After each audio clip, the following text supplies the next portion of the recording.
Hello everyone, welcome to मार्गदर्शन classes.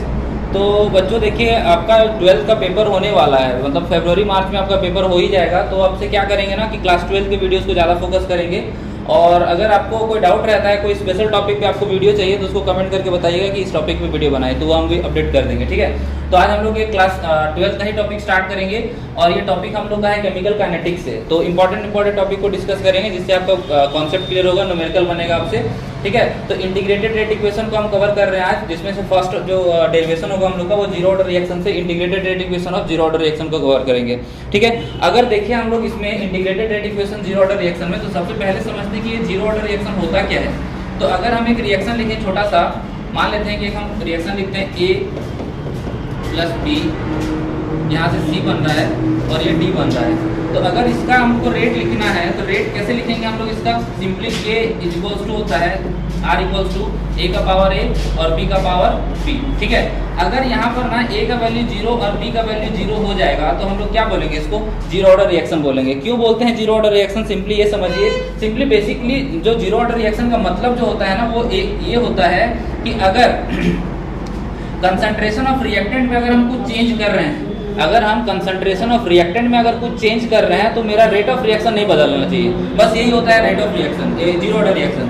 तो अगर R को हम नहीं चेंज करना चाहते हैं, तो R मेरा कब चेंज नहीं होगा? जब कांस्टेंट का वैल्यू आ जाएगा। मतलब सपोज करें कि R इक्वल्स टू 2 आ गया है, R इक्वल्स टू 2 आ गया है, तो ये 2 कभी तो बदलेगा नहीं ना, ये 2 कभी नहीं बदलेगा। लेकिन अगर R इक्वल्स टू 2x है, तो ये तो वेरिएबल हो गया, क्योंकि x का वैल्यू जैसे ही चेंज करेंगे R का वैल्यू भी चेंज हो जाएगा। तो ये मेरा नहीं होगा। तो ये कभी भी अगर R का वैल्यू ऐसा हम लोग को करना है कि मेरा चेंज नहीं होगा, उसको जीरो ऑर्डर रिएक्शन बोलेंगे। जैसे कि अगर A का वैल्यू कुछ भी ले, B का वैल्यू कुछ भी ले, A का वैल्यू को हम डबल कर दें, A का वैल्यू को हम हाफ कर दें, A का वैल्यू को हम थ्राइस कर दें, A का वैल्यू को हम 4 टाइम्स कर दें, तो भी अगर रेट कांस्टेंट में कोई चेंज नहीं आ रहा है, तो उसको हम लोग बोलते हैं जीरो ऑर्डर रिएक्शन। तो ये वाला कब होगा?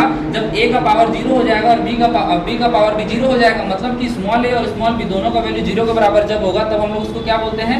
Zero order reaction. डेफिनेशन भी वही है कि zero order reaction means rate of reaction is independent of concentration of reactant. मतलब क्या है कि जो रेट ऑफ रिएक्शन है मेरा, वो रेट ऑफ रिएक्शन मेरा कंसंट्रेशन से इंडिपेंडेंट है। मतलब कंसंट्रेशन पे डिपेंडेंट नहीं है। कंसंट्रेशन में कोई भी चेंज हो, उससे हमको फर्क नहीं पड़ रहा है। मेरा रेट ऑफ रिएक्शन हमेशा के लिए एक ही फिक्स वैल्यू आना चाहिए। उसको हम लोग क्या बोलेंगे? Zero order reaction. और एक इसका डेफिनेशन है कि zero order reaction means the rate of reaction is proportional to zero power of concentration of reactant. जो कि अभी हम बताएं कि जब मेरा रेट ऑफ रिएक्शन होता है, वो zero power concentration of reactant का पावर में जीरो जब हो जाएगा, उसको हम लोग क्या बोलते हैं? जीरो ऑर्डर रिएक्शन बोलते हैं। ठीक है, तो ये डेफिनेशन था।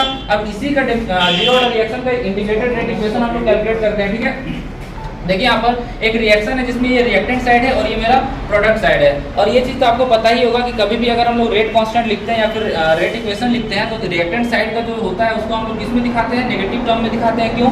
क्योंकि जो रिएक्टेंट होता है ना, किसी भी रिएक्शन में अगर रिएक्शन मेरा हो रहा है, तो किसी भी रिएक्शन में जो रिएक्टेंट होता है वो हमेशा घटेगा। तो घटेगा तभी जाके प्रोडक्ट बनेगा। तो इसीलिए हम लोग रिएक्टेंट को हमेशा नेगेटिव वैल्यू के साथ शो करते हैं। तो जो रेट होगा, इस इक्वेशन का रेट जो लिखे हैं, वो क्या हो जाएगा? Minus of D R upon D T. और इसी को हम लोग रेट कांस्टेंट के टर्म्स में क्या लिख सकते हैं? इसी को रेट कांस्टेंट के टर्म्स में लिख सकते हैं k इंटू रिएक्टेंट का पावर जीरो। और जीरो क्यों लिखे हैं? क्योंकि वो जीरो ऑर्डर रिएक्शन है। अगर फर्स्ट ऑर्डर रिएक्शन होता तो यहाँ पर पावर में क्या होता? 1 हो जाता। सेकंड ऑर्डर होता तो पावर में 2 लिखते हैं। सेकंड ऑर्डर का डेरिवेशन नहीं करना है वैसे। ठीक है, तो ये वाला इक्वेशन और दोनों इक्वेशन ही सेम है। तो आपको ये वाला जो इक्वेशन लिखे, इसमें अगर कोई भी डाउट नहीं है, तो इसके आगे चलते हैं। ठीक है, अब minus of D R upon D T हो गया इक्वल्स टू के। और anything to the power zero क्या होता है? वो 1 के बराबर होता है। तो r का पावर जीरो है, तो क्या हो जाएगा? 1 का वैल्यू, तो k इंटू 1 क्या हो जाएगा? k। तो ये वाला इक्वेशन अगर हम लोग देखें, माइनस ऑफ डी टी और r is equals to K. और क्या किया ना, dt को हम क्रॉस मल्टीप्लाई कर दिए हैं। dt को क्रॉस मल्टीप्लाई कर देंगे तो k के साथ जाकर मल्टीप्लाई हो जाएगा। तो minus of D R is equals to K into dt हो जाएगा। दोनों साइड को इंटीग्रेट करना है। सिंपली दोनों साइड को क्या करना है? इंटीग्रेट करना है। दोनों साइड को अगर इंटीग्रेट करेंगे तो क्या आ जाएगा? देखिए, अगर इंटीग्रेट करेंगे तो यहाँ पर माइनस ऑफ डी आर, बस इंटीग्रेशन का साइन लगा है और कुछ नहीं है। इस चैप्टर में थोड़ा सा आपको इंटीग्रेशन बेसिक्स आना चाहिए, जो कि आपको आता भी होगा। क्लास 12 में बहुत ज़्यादा इंटीग्रेशन पढ़ना है। थोड़ा सा डिफरेंशियल इक्वेशन आना चाहिए बस। अगर हम लोग देखें यहाँ पर integration of minus of D are, ये क्या आएगा वैल्यू? तो इसके लिए ना एक हम एग्जांपल ले लेते हैं बेसिक सा। अगर आप लोग dx का इंटीग्रेशन करते हैं तो क्या लिखते हैं? जैसे dx लिखा हुआ है तो उसको हम लोग मान सकते हैं ना कि 1 मल्टीप्लाई इसमें, तो 1 मल्टीप्लाई इसका मतलब क्या हो जाता है? इंटीग्रेशन हो जाता है x। और उसी तरीके से अगर हम मल्टीप्लाई कर रहे हैं k इंटू टी और ये dt के टर्म्स में मल्टीप्लाई कर रहे हैं, ठीक है, सॉरी k इंटू dt है और जो k है उसका इंटीग्रेशन हम dt के रिस्पेक्ट में कर रहे हैं, तो क्या हो जाएगा इसका इंटीग्रेशन, k कांस्टेंट बाहर आ जाएगा, फिर 1 इंटू dt हो जाएगा। तो k कांस्टेंट बाहर आ गया और 1 इंटू dt, इसका मतलब क्या हो गया, k इंटू t हो गया, ठीक है। तो वही इसका इंटीग्रेशन जो होगा माइनस ऑफ dr का इंटीग्रेशन क्या हो जाएगा, माइनस ऑफ r हो जाएगा कि नहीं हो जाएगा, ठीक है। और k इंटू dt है तो यहाँ इंटीग्रेशन इसका क्या हो जाएगा, k इंटू t और एक इंटीग्रेशन कांस्टेंट जो हम लोग c मानते हैं मैथ्स में, वो c नहीं मानेंगे यहाँ पर, वो i मान लेते हैं, ठीक है। तो ये इंटीग्रेशन में आपको डाउट नहीं होना चाहिए, ठीक है। इसके बाद का स्टेप अगर हम लोग देखें, वही लिखा हुआ है कि r आ गया equals to minus of kt और प्लस i, जो i है मेरा वो क्या है, एक इंटीग्रेटिंग कांस्टेंट है, ठीक है।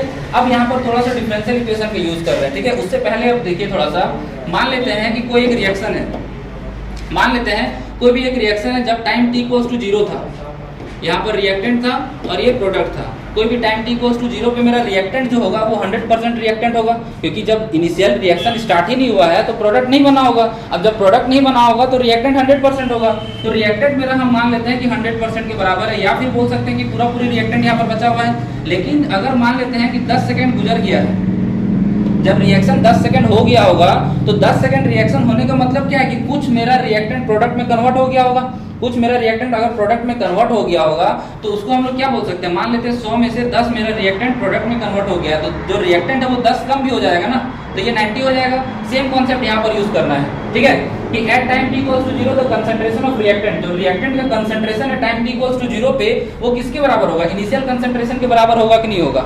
यही वाला यहाँ पर समझा है कि जब टाइम t इक्वल्स टू 0 था तो मेरा कंसंट्रेशन ऑफ रिएक्टेंट जो शुरू में था, एकदम शुरू में था, उसको हम लोग r0 बोल सकते हैं या फिर r बोल सकते हैं। तो यहाँ पर जो डेरिवेशन कर रहे हैं हम लोग, उसमें जो इनिशियल कंसंट्रेशन होगा ना, पूरे चैप्टर में बेसिकली कि इनिशियल कंसंट्रेशन को हमेशा r0 से दिखाते हैं और फाइनल कंसंट्रेशन को हमेशा r से दिखाते हैं। तो जो इनिशियल कंसंट्रेशन है उसको हम लोग r0 मान लिए, ठीक है। अब इनिशियल कंसंट्रेशन मेरा r0 है, तो ये वाला इक्वेशन में अगर r0 पुट कर देते हैं और टाइम t इक्वल्स टू कितना है मेरा 0 है, तो k इंटू क्या हो जाएगा, 0 हो जाएगा प्लस i, तो k इंटू 0 का मतलब क्या हो गया, 0। ये वाला वैल्यू अगर मेरा 0 के बराबर हो गया है, ये वाला वैल्यू अगर 0 के बराबर है, ये वाला वैल्यू मेरा 0 हो गया, तो क्या हो गया, r0 इक्वल्स टू i के बराबर आया कि नहीं आया, ठीक है। तो ये हम सेकंड इक्वेशन मान लेते हैं। अब क्या कर रहे हैं ना कि इस i का वैल्यू को हम लोग यहाँ पुट कर रहे हैं, इस i का वैल्यू को यहाँ पुट करेंगे, अगर i का वैल्यू को वहाँ पुट करेंगे तो देखिए क्या आएगा, i का वैल्यू को अगर वहां पुट करेंगे तो r इक्वल्स टू क्या आ जाएगा, minus of kt plus i का वैल्यू r0 के बराबर आ रहा है कि नहीं आ रहा है, ये r0 के बराबर आ गया, ठीक है। अब ये r0 का वैल्यू जो आ गया ना, तो इसको हम क्या करते हैं, इधर साइड ले आते हैं, तो kt इक्वल्स टू क्या हो जाएगा, r0 माइनस r, ठीक है। kt इक्वल्स टू क्या हो जाएगा, r0 माइनस r, और यहाँ से रेट कांस्टेंट का मेरा इक्वेशन आता है r0 minus r divided by time. ये आ गया मेरा जीरो ऑर्डर रिएक्शन का फॉर्मूला, जीरो ऑर्डर रिएक्शन का रेट कांस्टेंट k है मेरा, और r0 और r क्या है वो भी हम बताते हैं। ये जो फॉर्मूला आया है उसको हम लिख के रखे हैं नेक्स्ट इक्वेशन में। देखिए यहाँ पर कि putting the value of i in equation first, r equals to क्या हो गया, minus of kt into r0, और kt इक्वल्स टू क्या हो गया, r0 माइनस r, और यहाँ से k का वैल्यू आ गया मेरा क्या, r0 माइनस r और t। ये फॉर्मूला याद रखना इंपॉर्टेंट नहीं है, फॉर्मूला तो हर किसी को याद रहता है, लेकिन इंपॉर्टेंट इसमें क्या है ना कि हर एक टर्म्स का मतलब क्या, अगर हर एक टर्म्स का आपको मतलब नहीं होगा ना तो यहाँ पर क्वेश्चन गलत हो जाएगा, क्योंकि यहाँ पर ना जो भी रिएक्शन मतलब जो भी टर्म्स है वो सारा रिएक्टेंट साइड का दिया हुआ है, और सब लोग ना फाइनल कंसंट्रेशन का मतलब जो अभी बताएंगे कि फाइनल कंसंट्रेशन का मतलब सब लोग प्रोडक्ट की ओर समझने लगते हैं, लेकिन वो गलत कंसेप्ट है। देखिए अगर k का वैल्यू तो सिंपल है, k मतलब रेट कांस्टेंट है जिसमें किसी को कोई कंफ्यूजन नहीं होगा, वैल्यू दिया हुआ रहेगा, लिख के भी रहता है कि रेट कांस्टेंट है, उसमें कोई प्रॉब्लम नहीं है। t फॉर टाइम, इसमें भी कोई प्रॉब्लम नहीं है। प्रॉब्लम कहाँ होता है, ये r0 और मेरा है r। r0 का मतलब हमेशा इनिशियल कंसंट्रेशन आपको मानना है। इनिशियल कंसंट्रेशन कहने का मतलब है कि एकदम शुरुआत में टाइम t इक्वल्स टू 0 पे मेरा रिएक्शन क्या हो रहा होगा, मेरा टाइम t इक्वल्स टू 0 पे मेरा कंसंट्रेशन क्या होगा, उसको मानना है हमेशा इनिशियल कंसंट्रेशन। और r जो है ना ये मेरा फाइनल कंसंट्रेशन होता है, r0 जो r है मेरा, ये मेरा फाइनल कंसंट्रेशन तो होता है, लेकिन इसका वैल्यू लेना बहुत ही इंपॉर्टेंट है, बहुत ही क्रूशियल होता है, क्योंकि अगर ये वैल्यू गलत हो गया तो क्वेश्चन ही गलत बनेगा। ये फाइनल कंसंट्रेशन होता है, लेकिन एक चीज ध्यान देना है, ये दोनों किसके लिए यूज कर रहे हैं, r0 मतलब रिएक्टेंट का इनिशियल कंसंट्रेशन, और r भी मतलब final concentration of reactant, reactant का ही फाइनल कंसंट्रेशन का बात कर रहे हैं। तो फाइनल कंसंट्रेशन ऑफ रिएक्टेंट हम लोग कैसे लेंगे, मान लेते हैं एक रिएक्शन यहाँ पर, कि एक रिएक्शन यहाँ पर मान लेते हैं सपोज कि 100% वो रिएक्शन था t इक्वल्स टू 0 पे, ठीक है। t इक्वल्स टू 0 पे मेरा रिएक्टेंट जो था वो 100% था। तो जब प्रोडक्ट बन रहा होगा, यहाँ पर हम r लिख लेते हैं, ये वाला r है मेरा, ये p है। तो अगर ये 100 था तो प्रोडक्ट 0 होगा ना, टाइम t इक्वल्स टू 0 पे मेरा प्रोडक्ट ही नहीं बन रहा होगा, रिएक्शन स्टार्ट होगा तभी तो प्रोडक्ट बनेगा। लेकिन जैसे ही अगर हम लोग टाइम को 10 सेकंड या फिर मान लेते हैं कि 20 सेकंड ले लेते हैं, टाइम को 20 सेकंड ले लेते हैं, तो 20 सेकंड में क्या होगा, कुछ तो रिएक्टेंट जरूर कम होगा, कुछ अगर रिएक्टेंट कम होगा तो कुछ प्रोडक्ट भी बनेगा। तो मान लेते हैं कि 100 में से 30% मेरा डिकम्पोजिशन हो चुका है। तो 30% डिकम्पोजिशन होने का मतलब प्रोडक्ट 30% बन गया होगा। तो 100 में से 30 बन गया तो 100 माइनस 30 लिखेंगे कि नहीं लिखेंगे? क्योंकि मान लेते हैं कि अगर मेरे पास 10 रुपया है और आपको हम 2 रुपया दे दिए, तो मेरे पास से जितना पैसा कम हुआ है उतना ही पैसा तो आपको मिला है, मतलब 10 में से मेरे पास 2 रुपया कम होगा, 8 रुपया होगा। तो इसका मतलब क्या है कि मेरे पास अगर 8 रुपया है तो आपके पास 2 रुपया है, क्योंकि मेरे से ही आपको पैसा मिला है। तो सेम कंसेप्ट यहाँ भी है, अगर 100 में से 30 कम हो गया तो प्रोडक्ट में भी कितना बना होगा, 30 ही तो बना होगा। बस यही वाला पॉइंट पकड़ना है। अगर ये वाला पॉइंट क्लियर हो गया तो न्यूमेरिकल सही बनेगा। 100 माइनस 30 कितना हो जाएगा, 70। और ये जो बचा हुआ कंसंट्रेशन है 70, जो बचा हुआ कंसंट्रेशन 70 है, यही होता है फाइनल कंसंट्रेशन ऑफ रिएक्टेंट। बस ये वाला पॉइंट हमको समझाना था कि अगर फाइनल कंसंट्रेशन ऑफ रिएक्टेंट अगर आप समझ गए तो फिर आपसे क्वेश्चन गलत नहीं बनने वाला है। और ये वाला सारा हम बता दिए कि ये होता है रेट कांस्टेंट, ये होता है टाइम r0 होता है इनिशियल कंसंट्रेशन ऑफ रिएक्टेंट, और r जो होता है वो होता है हम लोग का फाइनल कंसंट्रेशन ऑफ रिएक्टेंट। अब देखिए अगर इस इक्वेशन को, इस वाले इक्वेशन को लिख लेते हैं हम थोड़ा सा अगले पेज में, यहाँ पर लिख लेते हैं, फिर न्यूमेरिकल कर लेंगे। जो हम लोग आया था इक्वेशन यहाँ पर r0 minus r equals to k into T, ये आया था ना। अगर इसको थोड़ा सा हम लोग मॉडिफाई कर लें तो मॉडिफाई करेंगे तो क्या हो जाएगा, r equals to minus of K T plus r0, ये होगा कि नहीं होगा? अब इस वाले इक्वेशन को अगर y equals to mx plus c से अगर हम लोग कंपेयर करेंगे, y equals to mx plus c से, तो ये mx प्लस c कौन सा इक्वेशन होता है, स्ट्रेट लाइन का इक्वेशन होता है, हमको पता है। m मेरा स्लोप होता है, c इंटरसेप्ट होता है, ये y एक्सिस होता है, ये x एक्सिस होता है। तो अगर x जो वेरिएबल है तो ये t भी वेरिएबल है, तो x एक्सिस में मेरा क्या हो जाएगा, टाइम हो जाएगा। x एक्सिस में मेरा क्या हो जाएगा, इधर साइड में टाइम वाला इक्वेशन हो जाएगा। और ये r क्या है, कंसंट्रेशन ऑफ रिएक्टेंट, या फिर बोल सकते हैं फाइनल कंसंट्रेशन ऑफ रिएक्टेंट। तो बस हम यहाँ पर लिख लेते हैं, ये मेरा है कंसंट्रेशन ऑफ रिएक्टेंट, या फिर r लिख लेते हैं फाइनल कंसंट्रेशन, ठीक है, इसमें कोई प्रॉब्लम नहीं है। अब देखिए जो m का वैल्यू है, m का वैल्यू कैसा दिख रहा है, माइनस में दिख रहा है कि नहीं दिख रहा है? m का वैल्यू माइनस में दिख रहा है, मतलब क्या है कि जो मेरा स्लोप होगा, m मेरा tan थीटा वही होता है स्लोप, स्लोप मेरा नेगेटिव दिख रहा है, तो स्लोप में नेगेटिव होने का मतलब क्या है, tan थीटा का वैल्यू कब को पॉजिटिव होता है, फर्स्ट और थर्ड क्वाड्रेंट में। तो मतलब जो स्लोप है वो 180 से 90 से 180 के बीच में हो सकता है, या फिर 270 से 360 के बीच में।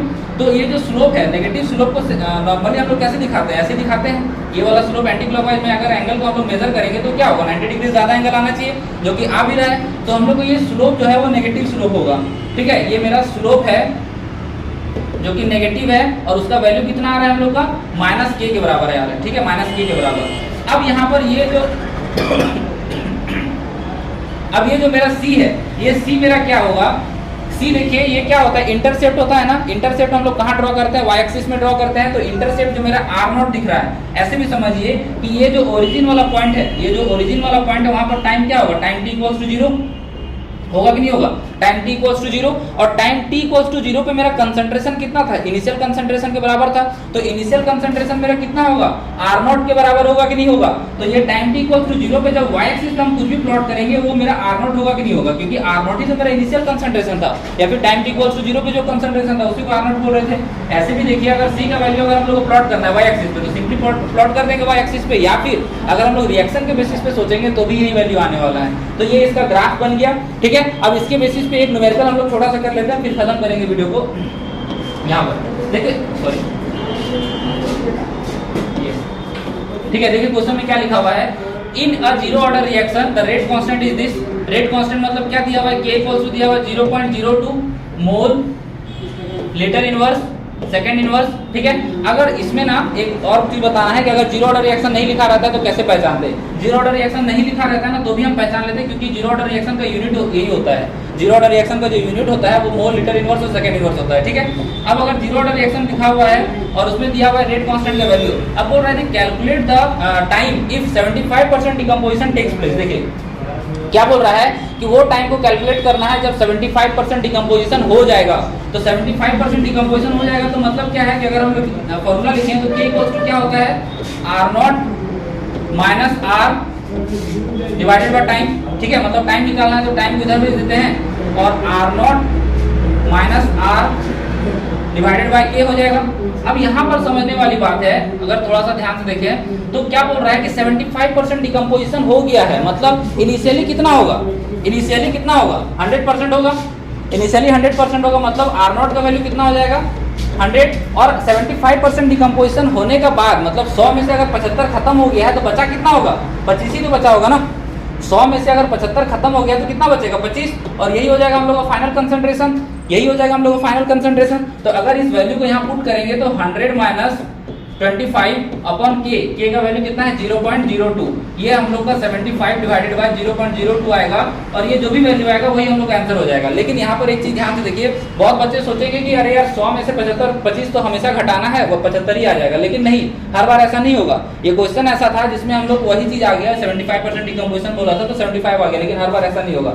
ये और एक बार हम रिपीट कर देते हैं कि इनिशियली कोई भी चीज 100 होगा जिसमें से क्या बोला है कि 75% डिकम्पोजिशन टेक्स प्लेस, 75% कम हो गया है, तो 100 में से अगर 75 कम हो गया तो बचा कितना, जो बचा है वही मेरा फाइनल कंसंट्रेशन, तो 100 में से 75 घटेगा तो 25 बचेगा, तो 100 में से 25 घटा दिए, ये 75 के बराबर आ गया और 75 डिवाइडेड बाय 0.02 जो भी वैल्यू आएगा यही आपका टाइम हो जाएगा, ठीक है। तो ये वाला क्वेश्चन आप एक बार प्रैक्टिस कर लीजिएगा, पूरा वीडियो को आप लोग नोट्स बना के अच्छे से देख लीजिएगा, अगर कोई डाउट आएगा ना तो कमेंट कीजिएगा। इसमें से बहुत सिंपल है, ये जो क्वेश्चन बनता है जीरो ऑर्डर रिएक्शन पे बहुत सिंपल क्वेश्चन बनेगा, लेकिन बस आपको यही कॉन्सेप्ट पकड़ना रहता है कि फाइनल कंसंट्रेशन क्या होगा और इनिशियल कंसंट्रेशन क्या होगा, बस इसमें और कुछ बताने जैसा नहीं है। अगर आपको फिर भी कोई डाउट आता है तो उसको जरूर कमेंट कीजिएगा, और अगर वीडियो अच्छा लगेगा तो चैनल को सब्सक्राइब करके वीडियो को लाइक कर दीजिए। Thank you.